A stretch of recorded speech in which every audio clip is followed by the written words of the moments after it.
So this is called the bonsai tree, and it was something that I made when I was a young man, while I was an employee and on the clock for about $10 an hour. And he was away at an art show, and I thought I was going to make my dad proud when he got back. And I thought, this was a deviation from my father's style in a completely different way. And so when he did return from the art show and he looked at it, he kind of rubbed his chin and said, it's interesting, and he said, son, I think this has a shot, we'll give it a try. And so he went and he copied it in some ways, but it wasn't exact. The trunk was a lot thicker, and there are a few out there, but as far as I know, there aren't that many.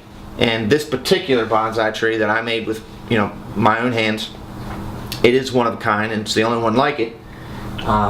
Just to give you a little background behind the fabrication of it, the top is made of brass that's been melted in a kiln and then poured from a height onto a steel surface, so it splatters when it lands.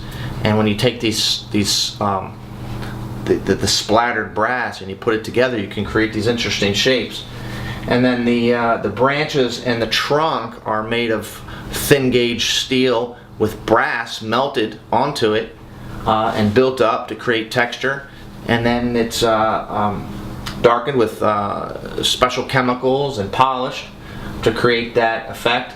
And then the trunk is made of copper, just crumpled up copper into that shape, and it's been patinaed to create sort of like an earthy moss feel. And I'm very proud of this piece. It's called the Bonsai.